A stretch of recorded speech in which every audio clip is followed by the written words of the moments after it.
I'm sorry. Okay. It's okay. I'm just gonna do a Zoom thing with Hector. I'll never do anything again. Can you just shut the door, hon, and not make this about you? Oh, well, I'm sorry.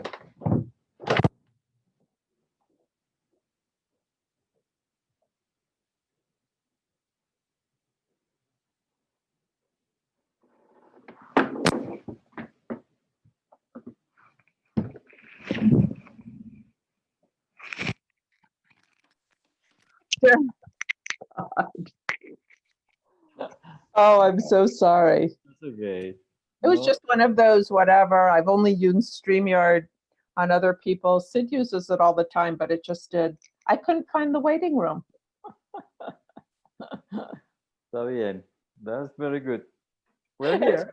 It's good. It's going to be even better now. Now I'm all relaxed and I have your bio and I'm not stressed about us having to do it live. So the podcast, it'll be perfect. We'll go deeper. It's so good to see you. Is this good enough light?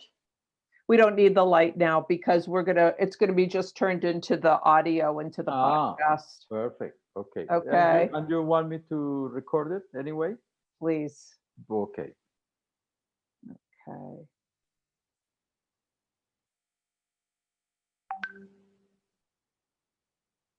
So whenever, it's fine. Okay. Let me just pull up your bio on the other. Just have to go another.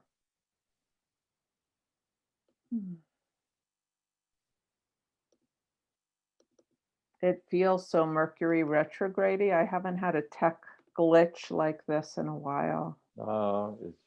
Thank you. We need to get used to it. It's going to happen more and more. It's true. It's like a new world Yeah. and like everything being done in this way. It's all the moving parts today. And yeah.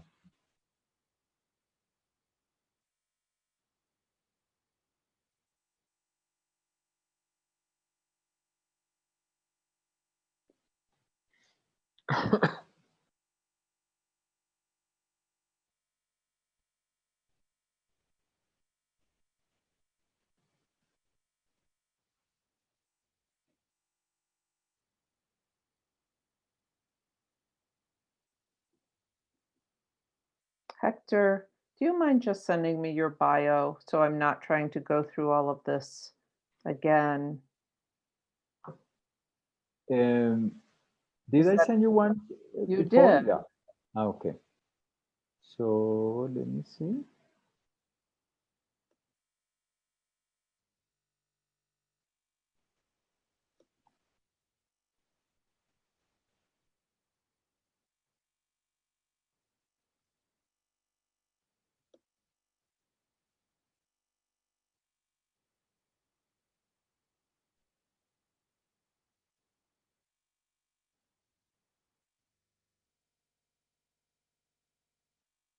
Okay. Thank you. I'm sorry. And my assistant, full disclosure, she was diagnosed with breast cancer this week. And I'm used to having her do all these things. Yes, yes. I'm trying to do them myself. So that's part of why I'm really discombobulated. I'm like, normally she would have this for me. My dear, please don't even think about it. I know, it's just, I feel It's so fine. It's awful. fine. All right. It's not a problem. Okay, I'm going to send you just the bio, okay? Perfect. All right.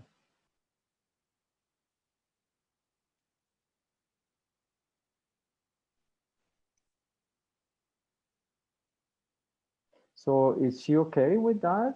Wow, sounds horrible. Oh gosh. It's been an intense month just personally. I mean, she's 42. She has 4 young kids.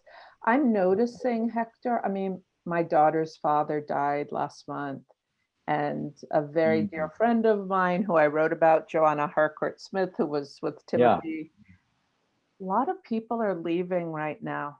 Are you noticing this? Oh, yes. Lot, and getting sick and have it, it's just everything's escalated now, right? Like we knew it would be.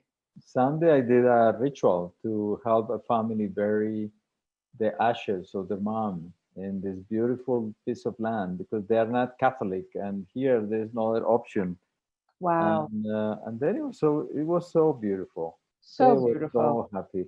I didn't know anyone, just my girlfriend, and then she told me about it, and we went, and it was great. Oh, that's beautiful, Hector. Yeah, Mm, and people are going to need more and more help, right? yes, it I mean, was. there's always life and death, but with everything, and we'll talk about it today, that Mm, there's an there's a heightening of things, it feels like here. And totally. of course, we're here in the US, so everything's very cloudy because of everything that's Yes, happening. yes.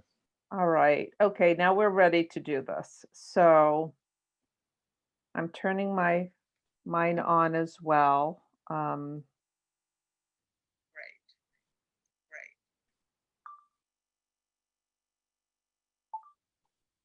Okay, are you on, Hector? I am fine Okay, great. So you turned your recording on? now. Yes, Okay, wonderful. it's on. Okay, well, we're ready to go. Thank you, Hector. So, welcome. This is Tanya, and today I am speaking on the podcast with somebody who I am so excited to present to you. Uh, Amazing human doing pretty incredible work in this world for a long time. My dear friend Hector Aristizabal. I want to read Hector's bio before I introduce him. So Hector was born and raised in Medellin, Colombia, when it was the most dangerous city in the world. And he witnessed many of his friends being killed by the different armed factions, military, guerrilla, paramilitaries, and cocaine traffickers. He worked his way out of poverty to become a theater artist and pioneering psychologist with a master's degree, and then survived civil war, arrest, and torture at the hands of US supported military.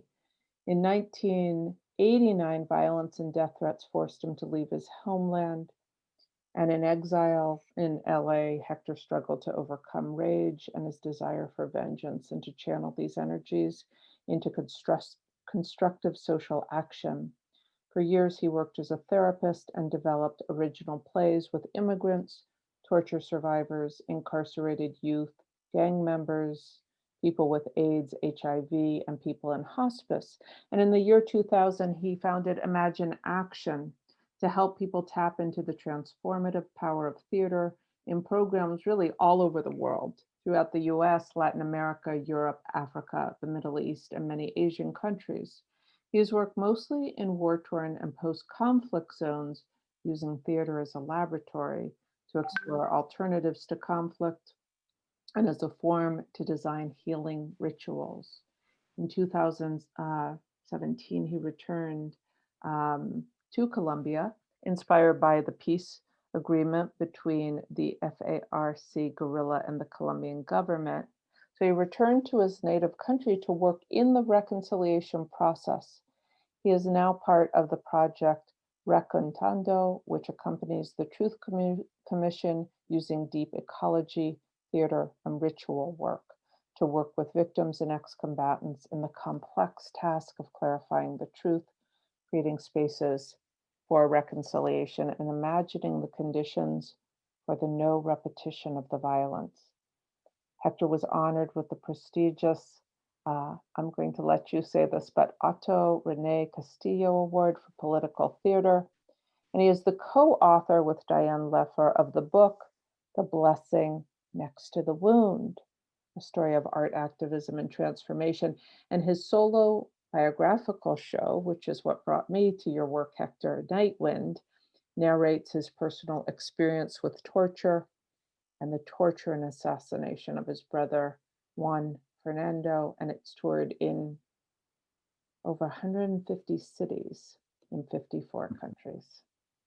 And I wanted to read that whole thing because Wow. really who you are and what you've done and what your life's been about is so incredibly moving to me. Just when I come here across the world from you, from Columbia to Nashville, Tennessee today, it just brings up emotion in me to be in your presence, Hector, and to know and to share with others who are listening this incredible, it's so much more than a career. It's a journey on many, many levels. And I just welcome you with a whole heart and always am grateful to have the chance to share with you. So welcome. Thank you. Thank you so much, Tanya. And you know, the admiration is mutual, and I always appreciate all that you do to bring people's stories to the world, because many people live amazing, beautiful stories, but not many people have the privilege of being able to share that with an audience or with others. And so the appreciation and the admiration is mutual. And thank you so much for the invitation. Oh, thank you, Hector. So let's start. Let's start with Night Wind. That was when I first heard about you. I was thinking back on it today. I remember our first conversation. I was sitting outside my daughter's school, about to pick her up, and I was nervous to talk to you because I'd seen a clip and I was so deeply, profoundly moved by it. And maybe I was a little nervous to talk to you about it because the depth of the trauma that you shared in that story. And not everybody, most people actually, let's just say, have a hard time being able to share a story connected to that level of trauma, and also are able to get very, very present. And I found it unusual from the start that you had the ability to do both. And I'd love for you to share with our listeners the story behind that show, your story, and let's start there and see where it goes. Okay. Well, I have been very privileged with experiencing many woundedness, many wounds, being from a poor country, a country that has been uh, ransacked by other countries, especially the United States, and a country with incredible levels of violence that I witnessed since I was very little. Uh, I witnessed people being killed in the streets and people being killed because of the incredible war that we had here for over 80 years now. Um, and then when I was tortured by the Colombian military simply for being a college student, it was not a surprise because that was happening to a lot of people. What was a surprise is that I survived, because most people, including many of my friends, never appear, or when they appear, they were killed. So most of the people disappear. There is over 90,000 disappeared people in Colombia. And so regarding the play, when I got to the United States, I never shared with anyone that I had been tortured. I was just surviving, and I was escaping the violence. And I was not in the United States because it was the American dream. I ended up there because of fate. Probably it was the last place in the world that I wanted to go, because I blame it for many, many things. 9/11 in Chile, the assassination of Salvador Allende, or well. And but then in 1998, my brother was kidnapped, tortured, and killed by the paramilitary death squads. And that really brought back to me my own unresolved woundedness. Yes, I had done therapy, I had done rituals, I had done improvisations, etc. And I was back into a very wounded place and filled with hatred and desire for revenge and lots of fantasies. But I love life, I love beauty, I love love, and I didn't come to this world to kill nobody, and nor to continue hating, because hate is that poison that you drink thinking that you're going to damage someone else, but you're damaging yourself, and in this case, your children. And then the Abu Ghraib photographs came, and I was invited to do a talk about that, but I decided to do an improvisation, and the reaction was so incredible that gave birth to Night Wind. So Night Wind is the way I honor my brother, many people who had been tortured and killed all over the world. And it became the best way that I could do activism, that I could bring awareness about torture. Because when I spoke, I often divided the room in the first 5 minutes. Yeah. Those who were very Let me happy with go. what I was saying. Yeah, but it will be divided right away. Yes. But when I started telling my story, Yep. it creates an incredible openness, both in me and in the audience. And you know the power of stories in that way, that stories open the heart and humanize us to each other. So I was 22 when I was tortured. I was 44 when I started developing the play. So it took me 22 years, Yeah. therapy, rituals, improvisations, to develop a play in which I am the author of the story. I am no longer the victim of the story. And there's a movement there of the soul, right? From the victim to taking one's agency back. And I know for myself, and I know with my students, my clients, all the people I've worked with, so many people now on their stories and so many trauma-based ones. And I know that there's a internal movement or shift that actually has to even prepare one to be willing to tell the deeper story, even to let go of some identity, perhaps around trying to control the story or the way it's like re-triggering the trauma. I'm curious with you, Hector, if there was a shift, like you said, the movement from 22 years to 44 years, that's 22 years to be ready to fully own, claim, acknowledge, embody that story. What do you think allowed you to fully step into it?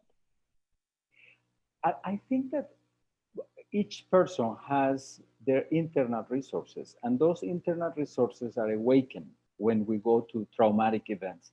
Life is traumatic. Being born just to die is traumatic.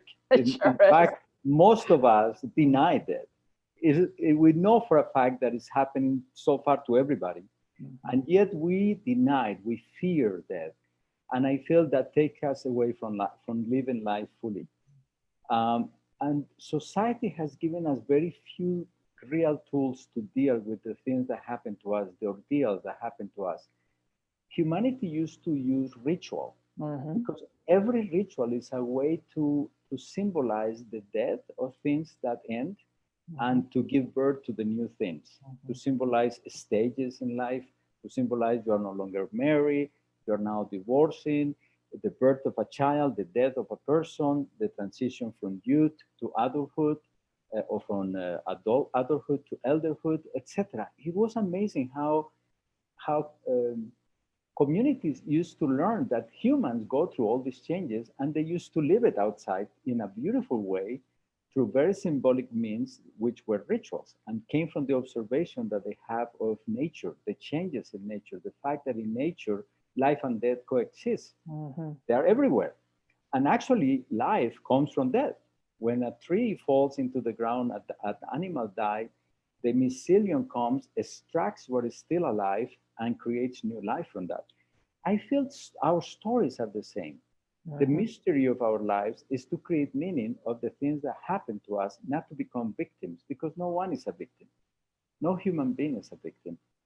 For the psyche, all these horrendous things that happen to us, rape, family violence, social violence, etc., are lived as ordeals, are lived as moments of big changes. And so we used to have tools, ways to deal with this, societies that help us deal with it. But now we're left alone. And then for many people, they never get the chance to really overcome. And it's very easy to become identified as a victim because society comes and diagnoses you. HIV patient, COVID patient. For example, COVID is an upgrade of the genome of our immune system. Yes, many people are dying, not because of COVID, because of the conditions, mostly of the societies or the environments that they're living in. And when you destroy the soil, you destroy the food supply, you destroy your gut, you destroy your your immune system, and of course, something like COVID or other viruses come and you cannot, you don't have the means to transform it. I feel the same happen with the psyche.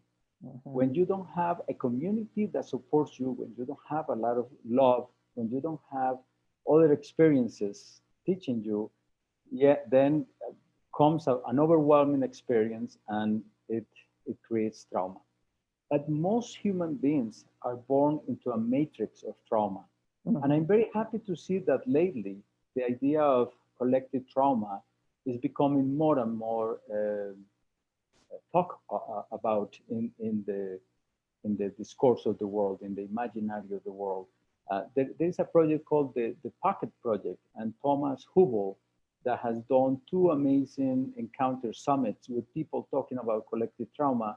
And I feel that we as humanity are moving into thinking of ways of collective healing.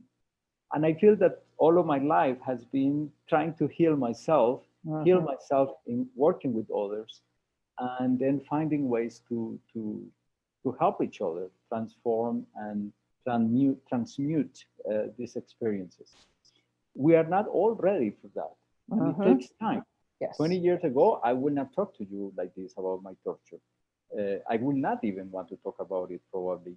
Or I would talk with hatred and anger, etc. But it took all this time for me to not only process that, but for me to today be able to return to my country to work with torturers.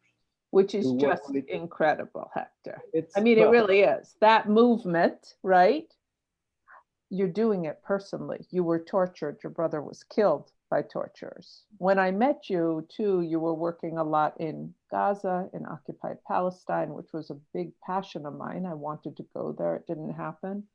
And also with combatants, former combatants from the ex-combatants from the Israeli army. So you're here bridging. That's what I was thinking about you, these incredible splits in the way trauma splits us individually from ourselves. And then this collective trauma, right? This archetypal trauma, whether it's between Black and white in the US, in particular right now, I'm in around white supremacy, history of slavery, indigenous people, and what has happened to indigenous people through colonization all over the world, Palestinians and Israelis. But you on a personal level, right? You're walking back in with the perpetrators of your trauma. I want to know more about that. And I'm so right with you with all the movement towards trauma. My own work has totally gone in that direction. And the deeper I go in my own healing process, the more we begin to take those threads, right, and bring it into everything, story work, theater work, activism work. So please talk, though, how you do that, how you hold that, because I don't know many people who would be able to do what you're doing with their own tortures. Well, I like 2 things. We started talking about the book, which is the blessing is next to the wound, which is a metaphor of something that culture understood. And it's not the only culture. Most cultures talk about, for example, Native Americans said that we all came to the world to bring medicine. And where do you find the medicine? In your own history of healing. You know, if you deal with cancer, you're paying attention, learn a lot about cancer, about health, about the emotional conditions to survive cancer. I don't know anything about cancer. I have been very lucky that my body somehow, I have not been in a doctor for 30 years and I feel healthy, you know, but, or maybe I'm in denial, I don't know. Or both, who knows? There are many things that I don't know about because I never deal with it. But life gives us the ordeals we need to go through in order to create meaning and to learn something from that. And I really don't know many people who are not wounded. Being alive means you're wounded. Being alive, just having a body. The body is a constant source of pain and pleasure, hopefully. Society, everywhere we look, there is incredible upheaval and collapse of institutions And now there is no denial that we are all in an incredible moment of collapse of not only the environment and the deep ecological systems, but a collapse of all the social systems that seem to be there to hold us. And everything is collapsing. So it's a moment of what Joanna Mason called the great turning.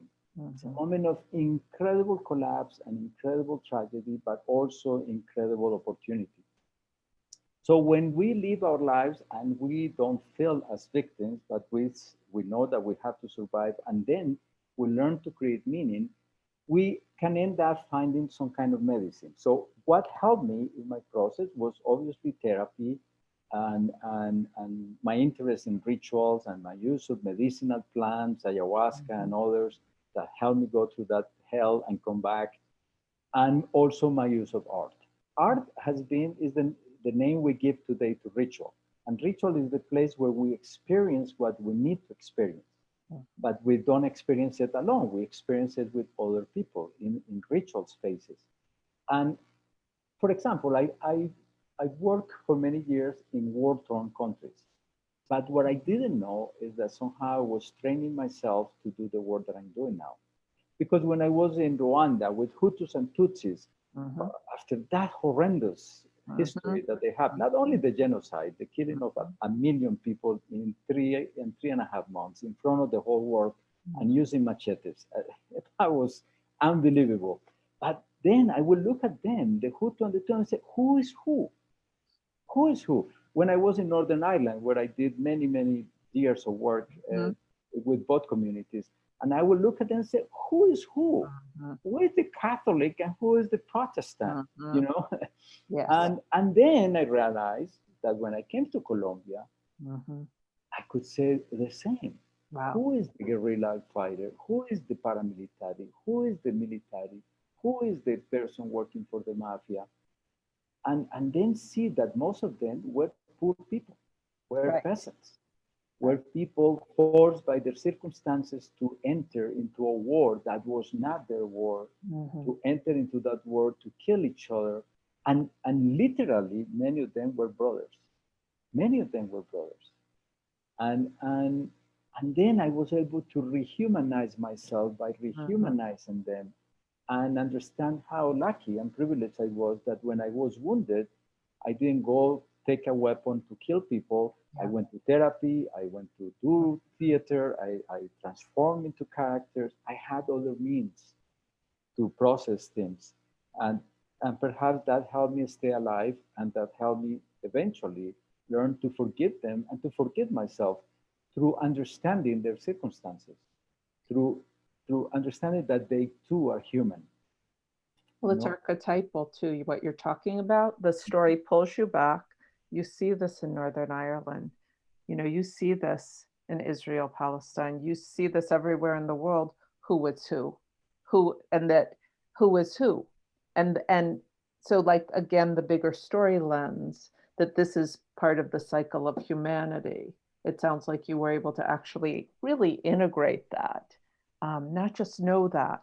And what is it like now, Hector, now that you're working and doing rituals? What has been sort of for you the learning, the outcome of this work, going back to Colombia and doing this reconciliation work and doing these rituals with people out in the jungle? Can you tell us about that and what you're getting from it? Well, a lot. I feel if we are not getting something personal from the work we're doing, do something else. You know? Right. Because the only way we can contribute to the world is by becoming who we are. And again, I feel very privileged that even though I used to come back to Colombia, visit friends and family especially, I never thought that I would ever come back here to live. But I was also never really part of the United States. I appreciate that I had my children there. I have incredible friends, people like you. I did amazing things that I would have not been able to do in Colombia or other places. But I never fully identified with, this is the place where I want to live. So I traveled over 50 countries, mostly to war-torn countries, and I felt like an uprooted tree. I could not land anywhere. I would land, do my work, and then, and so I live on my backpack for 15 years. I never miss anything, but that was plenty for me. Yeah. But then I realized when the peace process began here in Colombia, that it was time for me to return. I didn't know exactly how, but I knew, I felt that I left when I was 28 years old, and I had lived 28 years on exile. Isn't that funny? So interesting. Yeah. Yeah, this mathematics, I was not counting. Oh, it's 22, 28 now. It's time. No, Totally. The divine, sort of the sacred geometry of life. The mathematics are a thing. Absolutely, absolutely. And we just realized afterwards. And especially when I noticed that the peace process that began, the dialogue between the FARC guerrilla, the oldest guerrilla in the world, and the government of President Santos was going in a different direction. And it seems to me that what happened is that Father Father Francisco de Rue took 60 victims to talk to the members of the government and the members of the FARC. And each one of them, in their own words, told the horrible stories of massacres, rape, beheaded, people being beheaded, their fathers, their mothers, etc. And they look at these generals and told them, look, what happened to us, I will never be able to forget, but I will never want this to happen, not to you or anyone else, not to your family, not to anyone. So please stop pretending that you're going to resolve the history of the world here or the future of the country. You don't have that power. The only power you need to do is to stop the weapons, to stop the war. And wow. So I decided that it was time for me to return. So I left very wounded, filled with rage and despair and etc. Hopefully I now return filled with the medicines that helped me, the things that I learned in other places. So when I came back, I connected to actually a Dutch woman who was working here. She also worked in Palestine and other places. And she was doing the work that reconnects, which is the work of Joanna Macy. I had trained with Joanna Macy in the United States. I love her work, but I have not been able to apply it. And then we started working together. I would bring the theater, the social theater, and the ritual with the deep ecology. And when the peace process began and the Truth Commission was created, we decided to create a project to accompany the work of the Truth Commission because what I had noticed in other places, South Africa, Liberia, Rwanda, Guatemala, etc., the Northern Ireland, is that the Truth Commissions are often given very short time to do their impossible job, clarifying what happened and why. Like the Truth Commission here has only 3 years to clarify what has happened to us for at least 52 years with the guerrilla, that is more than that. So we decided to move the soil, to prepare the soil for the Truth Commission to come in, to accompany the people who are testifying, and then to do some accompaniment to the legacy of the Truth Commission. And then we did this also knowing that the earth has been a victim of the war. But the earth is also our great ancestor, our greatest teacher, our greatest healer. So we take people literally into the mother's womb. And there, the mother's womb is the tomb for the things that need to die, that needs to be let go. And it's also the womb where we plant the new life, the new country, and then the things that happen, the people asking for forgiveness, the storytelling, because we invite people through rituals like the Truth Mandala and others to talk about the truth. And then we go into the jungle and people go into a tree, people go into the water and ask for forgiveness and ask for permission. And I have seen in 5 days, people transform in ways that I could not even describe. So we reconnect to ourselves because there is a big split with ourselves. We reconnect to each other because we stop seeing the other as an enemy, but we see a person with a history, a very painful history. Actually, it's easier to be a victim than to be a perpetrator, which is another kind of victim of a country that allows people to kill people. And I'm adding to that the hero along with that, victim, perpetrator, and even the hero keeps us dissociated. Totally. from a Yes. part of, right? Because we're still in a role. We're not in our full Exactly. embodiment. Yeah, the hero or the savior, which is savior, often where yes. therapists and people doing psychosocial work Totally. identify. And what you discover is when those roles scotomize, when they don't move, then the problem is that the savior ends up identifying with the victim against the perpetrator. So it does not allow the victim to process their woundedness, to create meaning. It's another split, right? It's another Totally. way to split. Yeah, and then it doesn't allow the perpetrator to be human, to be And rehumanized. grow, exactly, more than that role. Yeah. Exactly. We condemn them, we label them. So now you are an alcoholic for the rest of you are Exactly. a prisoner, you are, You're so objectified. You're this one moment, or you're your worst moment, right? Or you're your best moment, or you're, instead of we're this complex, nuanced. So we need to move. Yeah. We are all, I have been a perpetrator.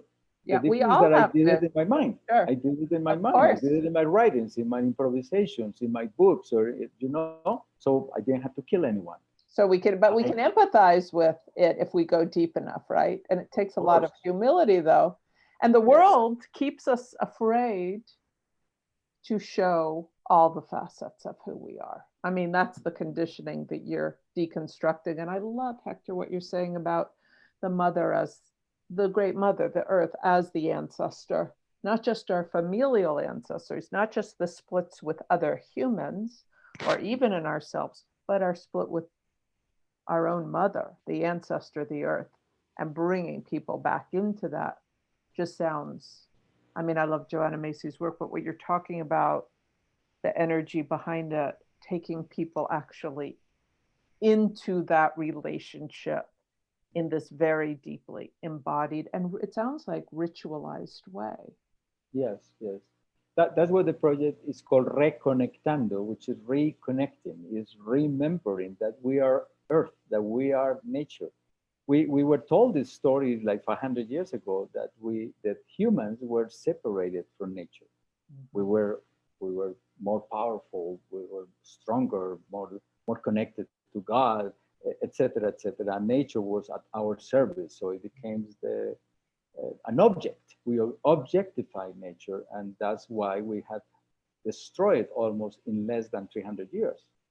In just 60 years, the time that I have been alive, more than half of the living beings have disappeared. In just 60 years, to the point that we talk about the Anthropocene, that the actions of humans are about, which we just got here. Humans in the history of the world and the earth and the galaxies even, we are just like in the last 2 seconds, if we look at 1 year lifespan, and we are about to destroy our mother.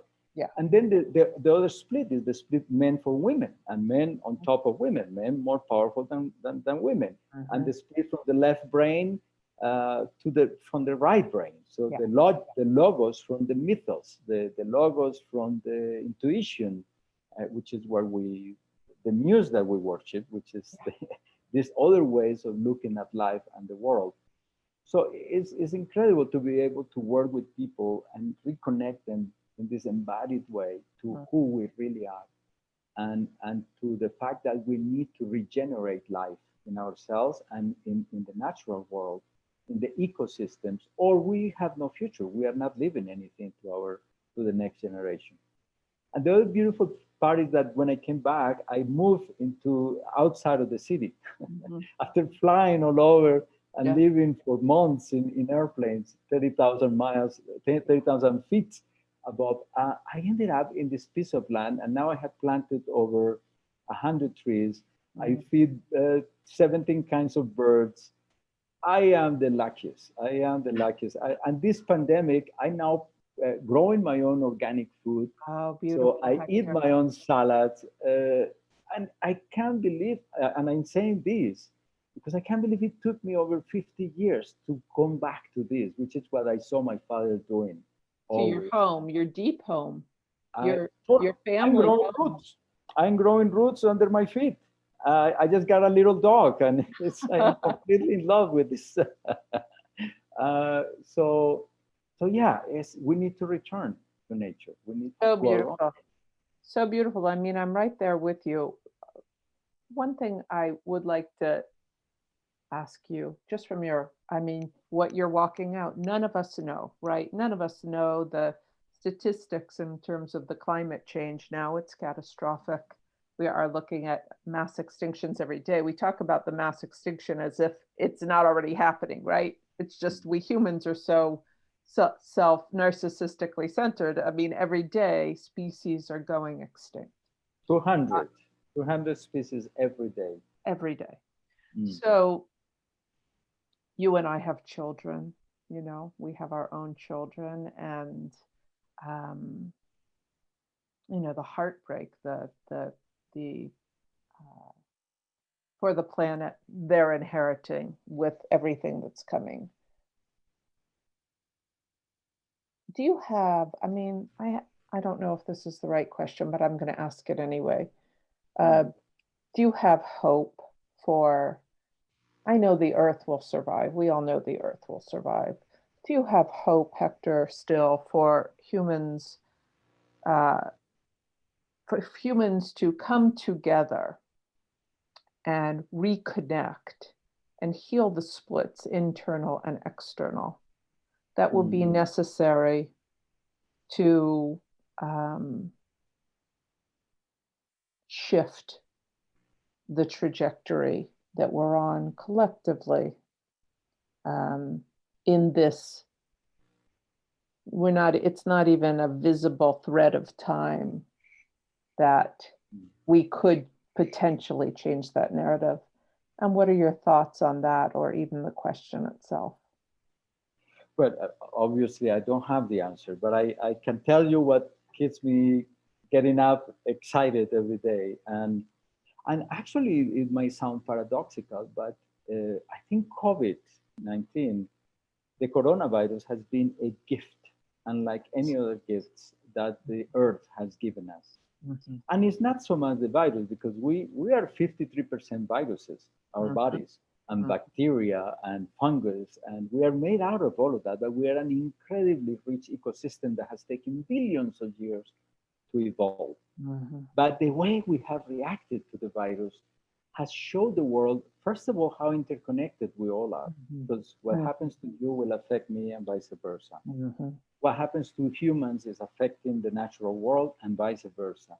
So now, so many things that used to be so difficult to explain to people, now there are examples everywhere. Mm-hmm. I'm not denying the incredible pain that many people are going through, and not just those who have been sick, but those who have died. I lost my aunt 2 weeks ago, and I feel very sad the way she had to go. But at the same time, it's like the earth gives us an opportunity to stop and to look at how we are living and to look at the way we are treating each other and we're treating the earth. And will we be able to awake? What I know is that we are in a collective rite of passage. And this is one, unlike any other that I know of, that has not been created by any elders of the tribe or any wise people. No, it's the earth itself has told us, look, the world as it was no longer exists. Because can you imagine 5 months ago, if we were talking, I would say, you know, there will be a moment in which there will be no planes flying the skies, and there will be 8 billion people or 7 billion people in their homes if they have one home. And then everything will be unmasked. Our health system will collapse. Our educational system will show how bankrupt it is. Our governments will show how careless they are about their populations, etc. No, you would have probably called 911 and said, why don't you go for my beautiful friend and take him to a hospital? But now it's amazing that this is where we are. It seems to me it's like before and after Christ. Now is before and after COVID. But of course, there is a great deal of uncertainty because we really don't know. There are no plans possible for the next, I don't know how many months. And it's not until the vaccine, because I don't think that that's the answer. But so we are in what in rites of passage is understood as the liminal space. We are no longer where we were before, and we don't know where we are going. And we are in this liminal space, and lots of amazing things have happened. Just the way we have learned to connect, and I have been able to connect to hundreds of people. And all over the world, right? Just all like over the now. world. And it's more standard. We have the technology, but now we're all Absolutely. using it. Absolutely. And yes, we resist. I am a theater person. I touch people. I Yes. move with people. Me I too, sweat yeah. with people. I Yeah. spit with people. And I love that. Mhm. And of course, I want to go back to that. Yes. But even through Zoom, we have been able to connect through an intention. So there is a streaming of Netflix, but it's also a streaming of a new information. And if we relax, if we are fully present, we understand that we are the vessels and the midwives of that new world that no one knows what it is. But if we're humble enough to say, look, I don't know what it is, but I'm here with everything. I tell people, you have gifts, you have medicine that no one else has. You obviously, Tanya, you are giving your medicine constantly in such beautiful way, in such generous ways, because you understood that when you have your medicine, the more you give it, the more you have it. You never run out of ideas and new techniques, and new ways, and new workshops, and you're constantly Always, like a You fountain are, of and you too. possibilities. I mean, it's just we'll never have enough days or time Exactly. to Exactly. give as much as we can. And the more you give, the more you don't feel empty. You feel more full. Yeah, of course, we need to rest. But anyway, so I feel that we are in that moment, and that gives me hope, and it's active hope. I'm not here hoping like when I used to fly. Yes, I will enter the plane. I will just have hope that it will land wherever we were going. Totally. And I had nothing to do with it. But this other hope is the hope that we awaken to who we are. We awaken to our gifts. We awaken to the fact that we need so little to be alive, that we can help each other, the collaboration. Look, I came to this community a year and a half ago, and I met with the Junta de Acción Comunal. And I talked to them about food sovereignty, about water, and they look at me like, wow, this man is very weird. And that was it. But now, next week, we're going to elect a new junta to keep the water, because we have our own water.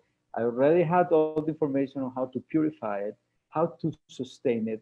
I now talk about food sovereignty, and people are paying attention, you know? It's so beautiful. Yeah. It's really beautiful. And Hector, the same thing. One of the things early on in coronavirus, somehow this thought came to me. I posted it on Facebook. It was shared more than anything I've ever shared like 600 times or something crazy like that. And I said, everything that made you an outsider in the dying culture has prepared you to lead now.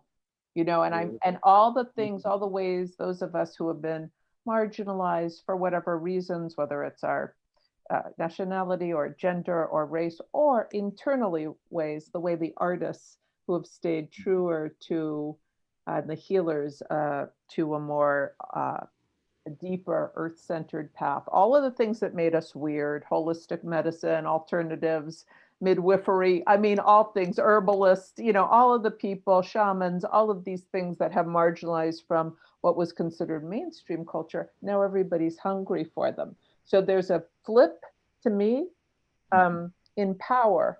And I think that gives me hope, because the people I really trust, I'm seeing people are listening more to people like you. Like that there's a hunger. Every healer I know and therapist, they might have been struggling for clients before. People are clamoring to be with them, because there's something that's opening up that you're speaking to, that you're speaking into your hope, that I'm noticing as well, that you're naming really beautifully, but just noticing the movement towards, like you said, nobody's seeing you as weird now. People are longing for what you have, because it's based in something, and more people are opening to, with this collapse. Well, if all these things we believed in aren't going to keep us safe and protect us, it's like there's no there, right? A liminal space. Like, wait, we thought we were standing on the solid ground, but there's actually nothing there. So now we're thrown into this unknown space. And from there, that there's some curiosity perhaps, and some longing, if this way's not working. So there's this turn. that I'm hearing. Oh, I love what you're saying and how you are putting it. I think, yes, it's the way of the elder. The elder was used to be considered the wise person, and has been very hard to find elders in a world filled with elders. Yes.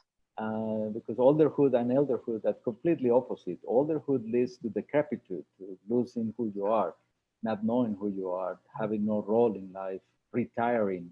The elder doesn't retire, refire. The elder connects to who they are. And when I used to tell this to children, they would say, how do I know if my grandpa or my grandma are elders? And I said, very easy. Are they weird? Because if they're weird, they look like themselves. They don't look like anybody else. They are not consumers. They are medicine people. They are shamans. They're people who, when the world is in so much chaos and we don't know where to look, and everything that the status quo held together is collapsing, the only place where you can really ground yourself is yourself. Is your life, is your practice, and it's very basic and it's very simple. And if you are really grounded in your gifts, as we said before, you just give it. You just give it. You don't need anyone else to. I tell people, the world needs you right now, and it's not the hero's myth. It's more the gift, the talent, the diamond, the genius that we all carry. And the world needs everybody. It's a moment of innovation, of incredible creativity, of other ways. Now no companies can plan now for a year. No, they don't know what we have tomorrow. So it's a moment of being fully present, collaborating. Takes us back to our improvisational roots, right? It's totally, like we know how to improvise. We can make this happen. We made the turn like that, right? Biodiversity, yeah, many ways, not just one way. Yes. Is the localization movement versus this globalization that almost destroy us in less than 40 years, etc. Yeah, it's a beautiful moment. I love that. So many stories are changing, the narratives and the possibilities of more. Well, Hector, is there anything in closing you would like to add? I mean, it's just totally a joy for me to share with you today and just share you with anyone who is listening. Any projects you have coming up with your organization or anything you want to share about? Yeah, and I think I mentioned in this specific project because how it connects with the work that you do with the memoirs and helping people find polish the diamond of their stories and find the medicine of the stories, because it's not just about what happened to me, but in that what happened to me, what is it that I discovered about life and about myself? Right now, because of the COVID, I'm also working with, we have worked with over 160 people in these Reconectando laboratories. And from then we chose 7 women whose stories somehow condense a lot of what had happened to us as a community, as a society.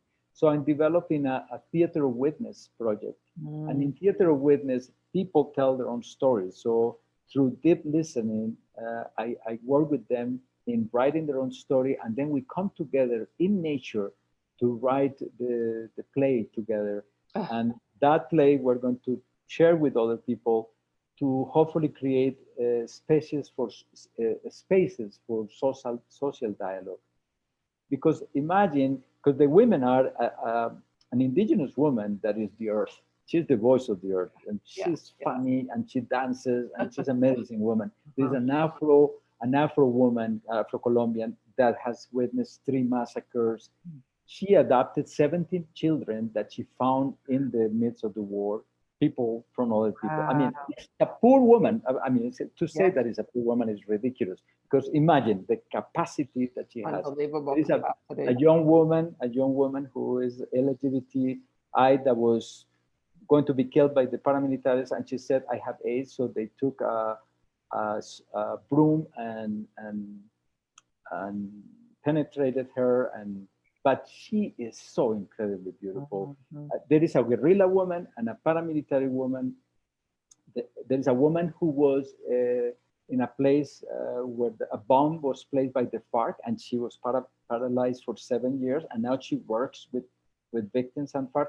Anyway, incredible woman. Incredible. So we're creating this place called Sacred Territory. And when will it be, Hector? Well, we are in the process. I hope at the beginning of 2021 to come together and do the mise en scene and then start traveling. We're going to create a video version as well, because it's not that easy in terms of resources to travel with a play and 7 people or more. But we will make sure that we film it. It's a theater of witness work. Oh, it sounds incredible. I mean, I know you did that work all over the world. I mean, I remember seeing your piece in Ireland, I think, and many, many years ago. And the theater witnessing is so profound. If I'm going to put your website, and can people see how they can be part of it or contribute or watch the video?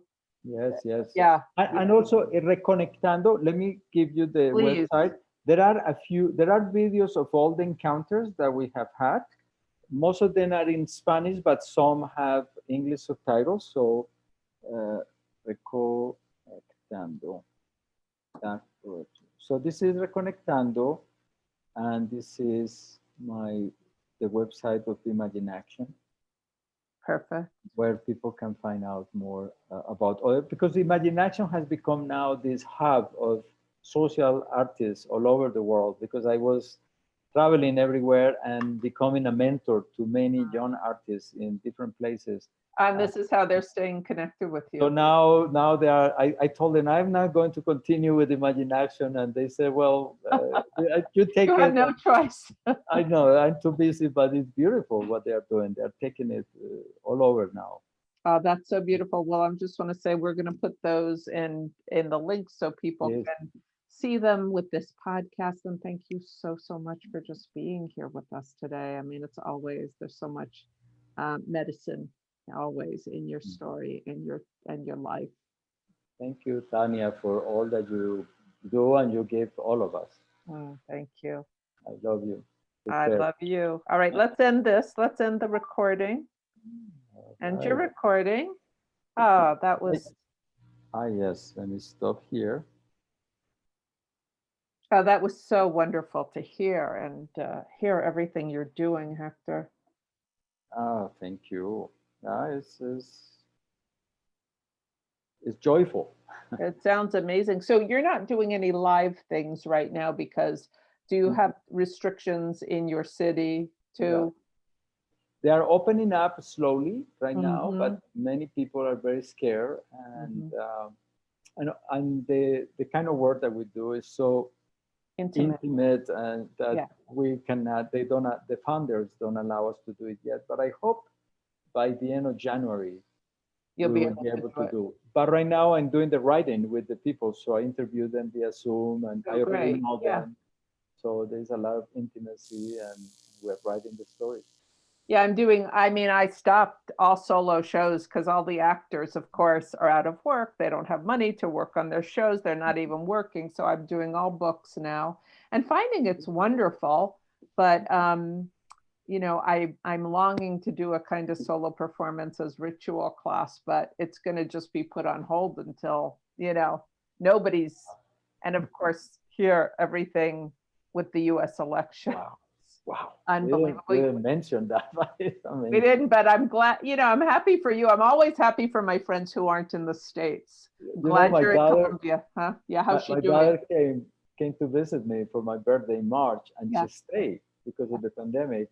And she is so happy she's going to stay. She's going to move back. Yeah, and it has been incredible for us to be together, because I travel so much. I always felt guilty of abandoning them, and so it's been incredible. We exercise every day. How beautiful. It's incredible. And is she living with you and your girlfriend? Yes. That's great. And what about your son? He's still in the US? He's in San Francisco. He wanted to come, but he couldn't make it. Travel, and somehow he said it was better because he pays so much rent in San Francisco, and 2 of his roommates left, so he had to take care of that. But now he's coming in February, and he wants to stay for at least a year. So Oh God, Hector, you're gonna amazing. have both of them down there? How wonderful. Yeah, I'm very happy. So Oh, they that's both work great. using the internet, so they can work and Sure. make money. And That's great. And I mean, yeah, you were traveling so much. I remember you yeah, speaking about that years ago. So sweet and full circle that they're adults and that they want to be there with you. I So, know. I feel very lucky. oh, Yeah. that's great. Well, And Hector, how's your daughter? How's she doing? well, her father committed suicide last month. So, it was a 19-year, he had schizophrenia, he had, so a 19-year really long story. Wow. And, she's an artist, she's a performing artist, and she's getting therapy. And I just will say with you that in some ways, there's a release of the trauma story. Like I'm feeling actually myself more peaceful since he died because he was Yeah. in so much pain. There was so much suffering, and she's now going to have to just find her way through this difficult story. But it was difficult that he also wasn't able to be with her. So, she's actually, I think she's very resilient and she's Yeah. very committed, has always been that way to doing her work. She's a deep, deep artist. And it's a hard time for her. She just got out of school. She's 23 in Chicago, but she's going to come down and see us, and we talk a lot. She's going to make it through it. Yeah. Beautiful. Yeah, these Sure, tough. I will meet her one day. I so hope so. All right. Well, I'm sending you so much love, Hector, and I can't wait. And I will, when I post the podcast, it won't be till November. I will send it. I'll make sure all your stuff is on there, and then I'll Thank tag you in it. And thanks for flexing with me. I ended up being happy where we weren't even live because it felt even more intimate. So when it comes out, we'll put it up. But just great to see you always. Thank you so All much. right. Lots of Take love. care. Bye Ciao. bye. Bye bye.